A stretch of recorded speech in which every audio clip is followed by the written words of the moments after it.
네, 오늘 말씀의 제목은 죽음으로 하나님께 영광을 이라는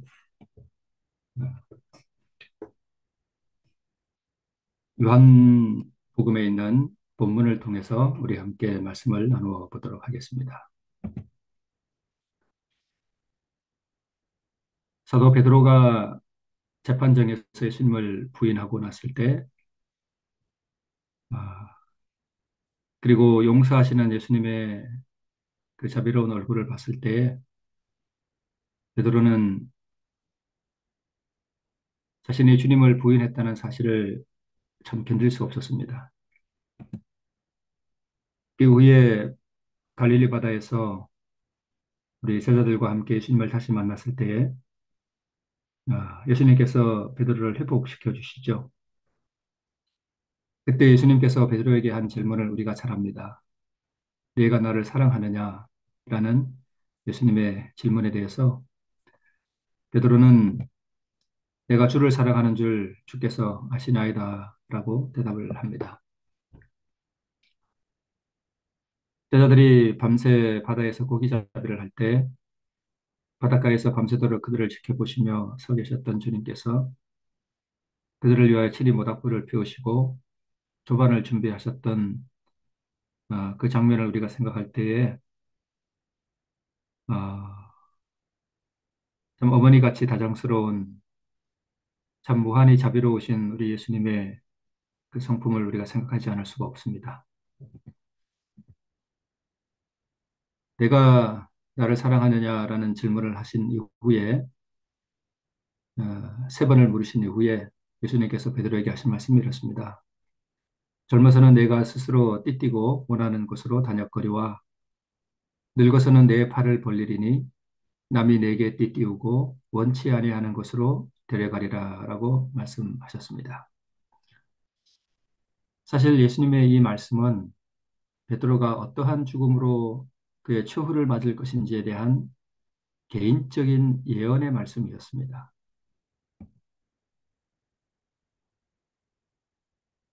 요한복음 21장에서는 그 말씀을 해석하기를 이 말씀을 하심은 베드로가 어떠한 죽음으로 하나님께 영광을 돌릴 것을 가리키심이라라고 기록하고 있습니다. 오늘 제목은 요한복음 21장 19절에서 따온 것인데요.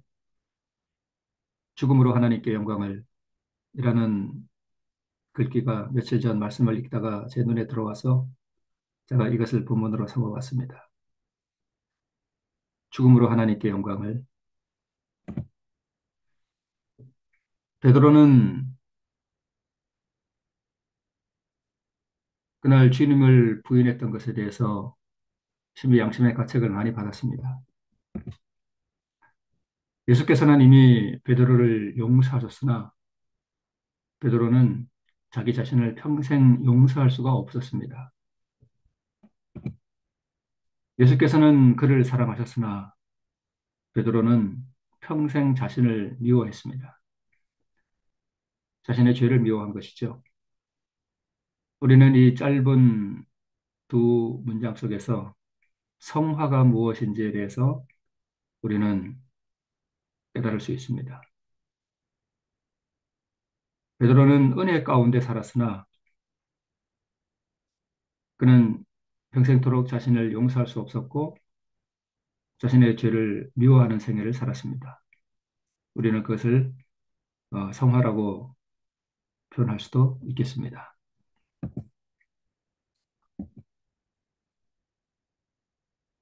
너는 치욕의 죽음으로써 나를 사랑하는 그 사랑을 증거할 것이고 그것으로 내 아버지께 영광을 돌리게 될 것이다 라는 말씀을 그날 베드로에게 주신 것이었습니다.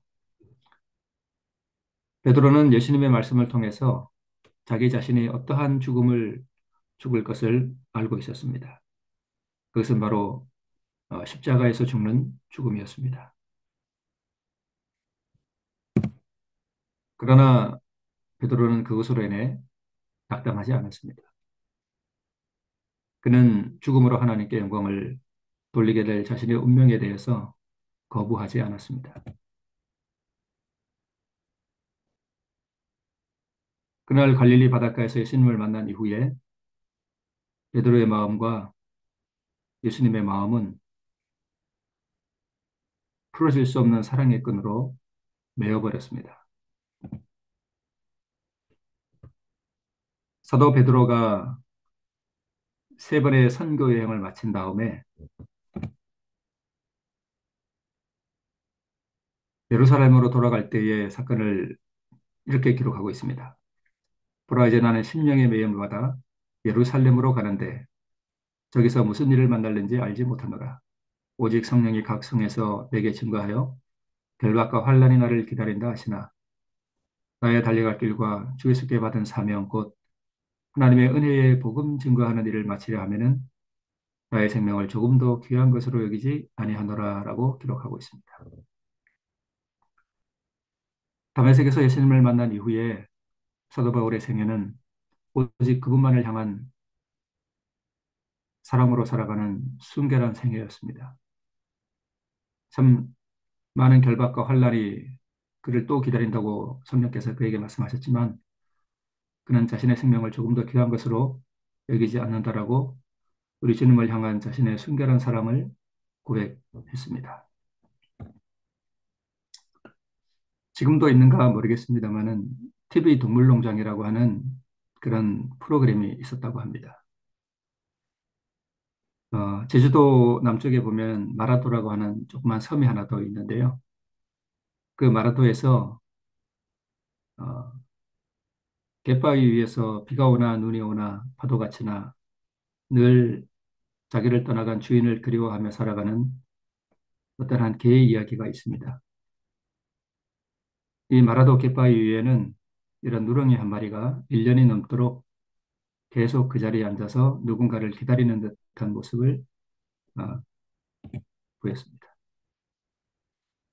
거센 파도가 몰아쳐서 많은 물보라에 자기 털이 다 젖고 그럴지라도 늘 그 자리를 지켰다고 합니다. 비가 오는 날에는 웅크리고 앉아서 비를 피하면서 그 갯바위를 떠나지 않았습니다. 어, 파도가 강한 날에는 파도에 쓸려갈 것 같은 그러한 위험천만한 상황들도 많이 있었다고 합니다. 홀로 갯바위 위에서 1년 동안을 그렇게 지냈습니다. 동네 주민들이 이제 그 사실을 알고 있었는데요. 말하기를 주인을 기다리는 것 같아요라고 동네 주민들이 말을 합니다. 사실 이 누렁이의 주인은 몸이 안 좋아서 목포로 이사를 갔다고 합니다.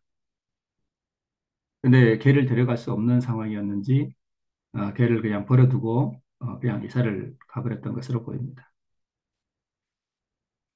그래서 동네 주민이 말하기를 밥 주고 키워준 주인은 이사를 가버렸잖아요 라고 말하는 것입니다.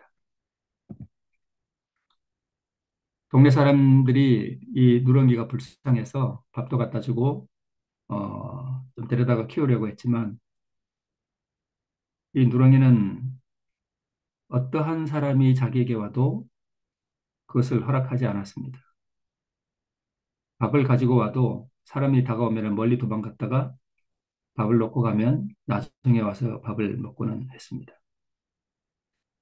동네 사람이 그렇게 잘해줘도 따르지 않아요 라고 한 동네 주민이 말합니다. 그러니까 이 개가 그것을 못 잊는 거예요 라고 말하는데 그것은 자기 주인과 사이에서 가졌던 아름다운 추억이 있는 것이었습니다. 이 동네 주민이 그렇게 말합니다. 그 주인만 그리워하는 거야 라고 말합니다.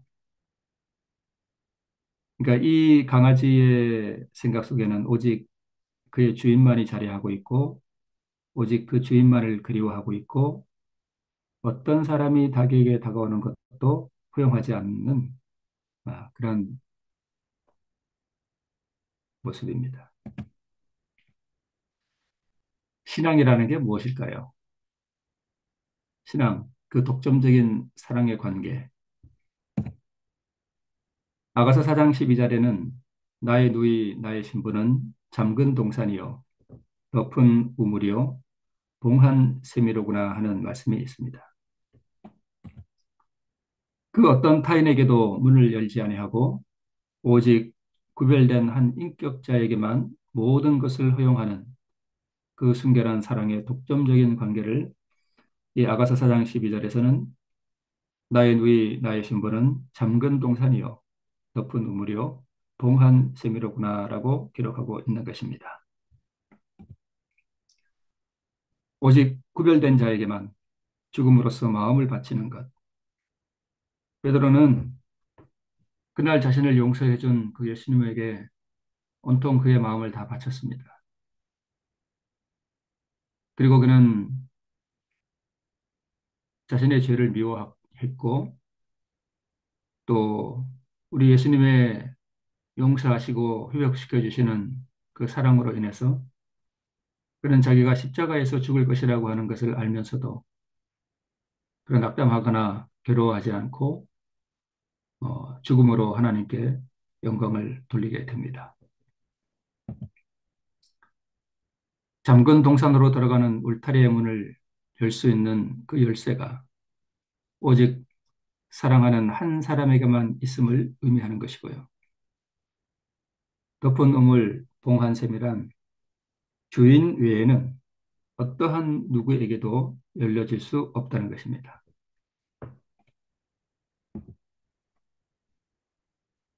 잠근 동산 덮은 우물 봉한샘은 주인이 다시 찾아와 줄 그날을 위해 배타적인 상태, 즉 다른 모든 사람을 거부하고 오직 사랑하는 한 사람을 위해 준비된 상태를 유지하며 기다리는 것입니다. 배타적이라는 뜻은 오직 한 사람 이외에는 모든 사람을 거부한다는 뜻입니다. 이것이 바로 순결입니다. 순결은 단지 도덕적으로만 깨끗한 상태를 가리키는 것이 아니라 점령당해야 할 오직 한 사람에게만 점령된 상태를 가리키는 것입니다. 마라도에 있는 그 강아지의 모습, 미물이지만 어쩌면 우리에게 하나님께서는 그 미물의 그 강아지의 주인만을 그리워하고 다른 사람의 접근을 거부하는 그러한 모습을 통해서 성경이 말하는 신앙의 그 순결함이 무엇인지 우리에게 교훈하고 있는 것이라 생각이 됩니다. 그리스도인들의 진정한 순결은 이처럼 그 마음이 그리스도 예수에 의해서만 지배당하기를 즐거워하고 다른 모든 것들에 대해서는 접근을 거절하는 배타적인 사랑의 상태를 유지하는 것입니다. 우리는 이것을 가리켜 경건이라 부르며 이 경건은 순결한 사랑입니다. 어, 다시 만나러 오겠다는 말을 남기고 그 주인이 떠났다라고 동네 시민들이 그렇게 말합니다. 이 강아지가 마라도의 갯바위에서 1년 동안 살아갈 때에 희한하게 개들은 주인이 없는 개를 알아본다고 합니다. 주인이 있는 개는 자신감이 있고 용기가 있는데 주인이 없는 개는 그렇지 못하다고 합니다. 저도 그 영상을 직접 제가 봤는데요. 이 주인 있는 개들이 항상 이 마라도의 주인을 기다리는 그 개를 공격하고 이리저리 후달구는 모습을 보게 됩니다. 주인을 그리워하고 기다리는 그의 순결한 생에 어떻게 보면 환난과 고난이 많고 핍박이 많은 신앙의 어떤 그러한 투쟁의 면모를 이러한 미물의 어떤 관계들을 통해서 우리에게 상징적으로 교훈하는 것이 아닌가 생각이 듭니다.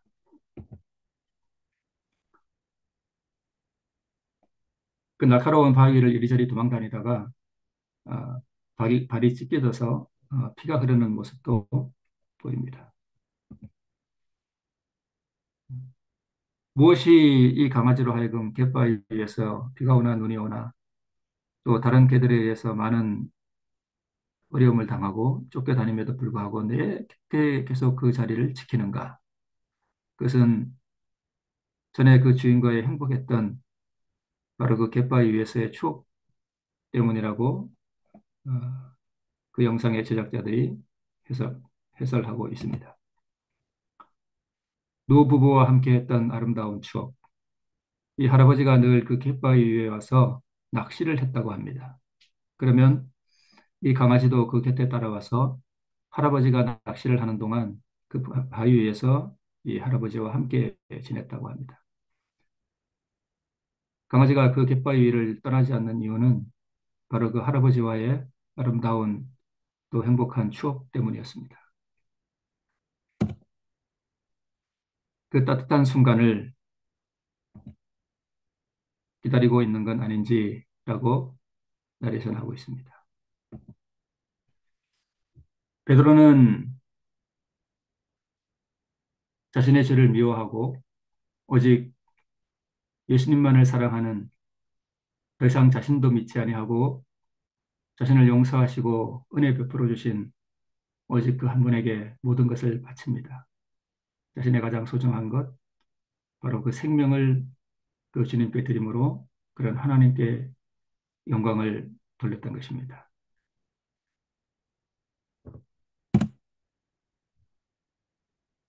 우리가 잘 아는 가늠하다 잡힌 여인이 있습니다. 그의 생애는 동기와 이유가 어찌됐든 간에 불결한 생애였습니다.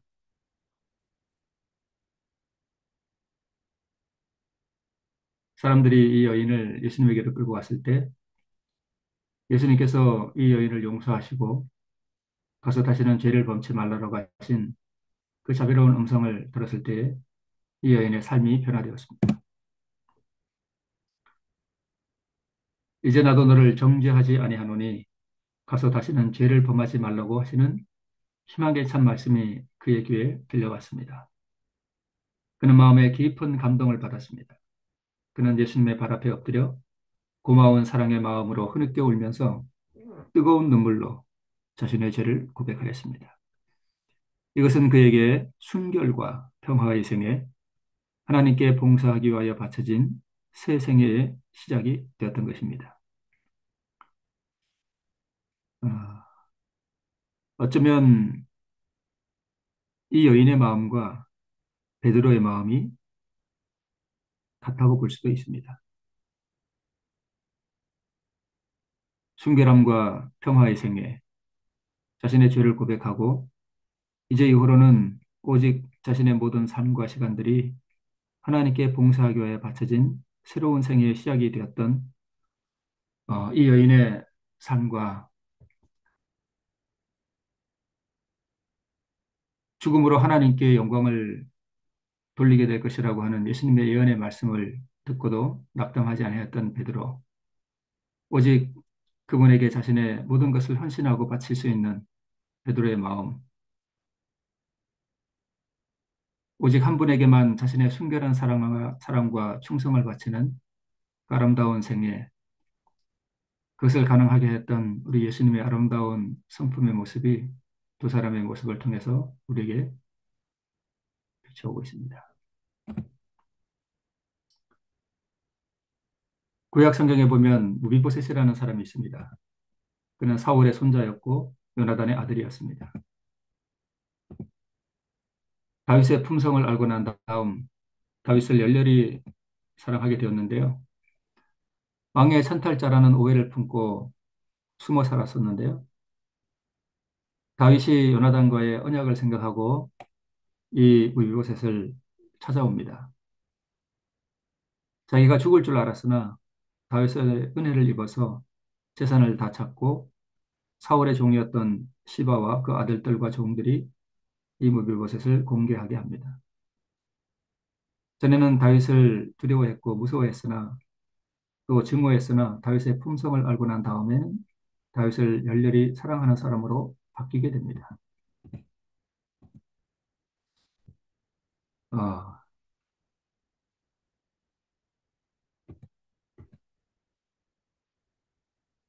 얼마 후에 압살롬의 반란 사건이 일어나고 무이보셋은 다윗과 함께 고난의 길에 동참하기 위해서 떠나고자 했으나 시바의 모함 때문에 그는 떠나지 못하고 자기가 준비했던 음식들을 자기 종 시바가 가지고 다윗을 환송하러 갑니다. 이 사실을 알게 된 다윗이 시바의 모함 때문에 모든 재산을 시바에게 주게 됩니다. 나중에 압살롬이 죽고 반란이 평정되고 난 다음에 다윗은 시바에게 주었던 무비보셋의 전 재산 중에 절반만을 돌려줍니다. 이때 왕을 맞이하는 요단강에서의 무비보셋의 순결한 애정이 성경에 기록되어 있는데 무비보셋은 다윗에게 이렇게 말합니다. 무비보셋이 왕께 고하되 내 주 왕께서 평안히 궁에 돌아오시게 되었으니 저로 그 전부를 차지하게 하옵소서 했다라고 사무엘하 19장 30절에 기록하고 있습니다. 어떤 사람은 이 무비보셋의 말이 빈정거리는 말이라고 하는데 전혀 그렇지 않습니다. 무비보셋은 다윗을 사랑하는 사람으로 변화되었습니다. 그에게 다윗 이외에 아무것도 관심이 없었습니다.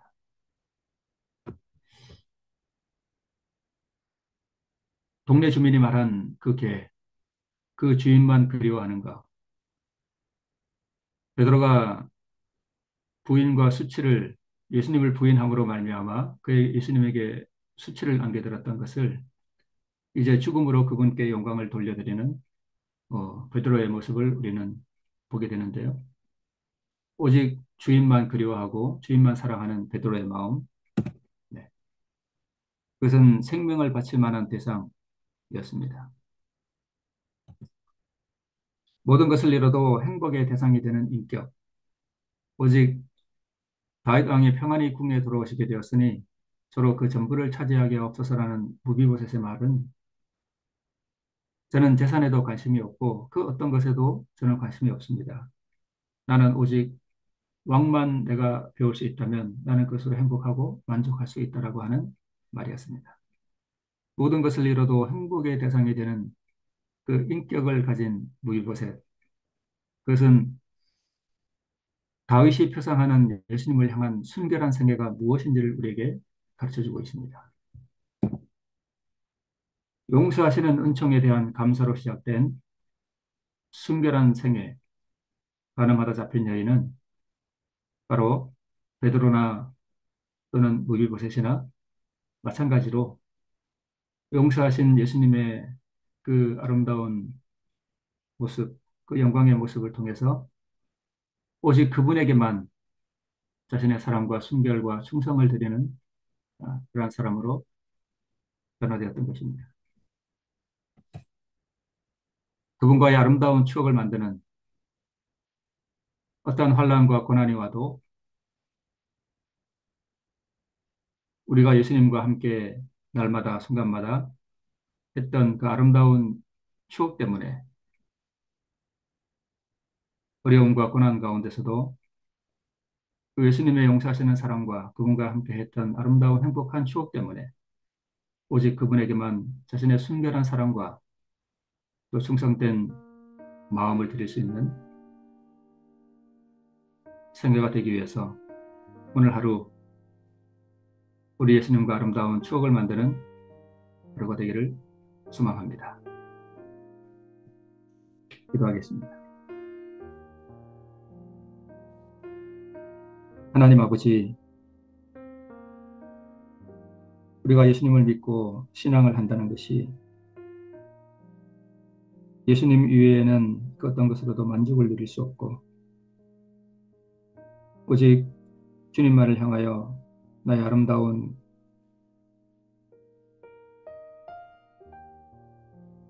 마음을 드리고 주님께만 나의 순결한 애정을 드리며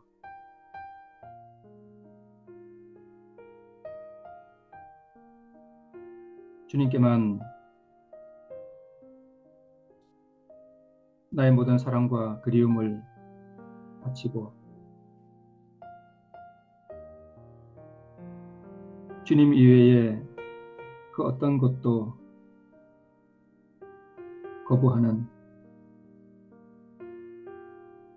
그것이 믿음임을 주님 앞에 고백합니다.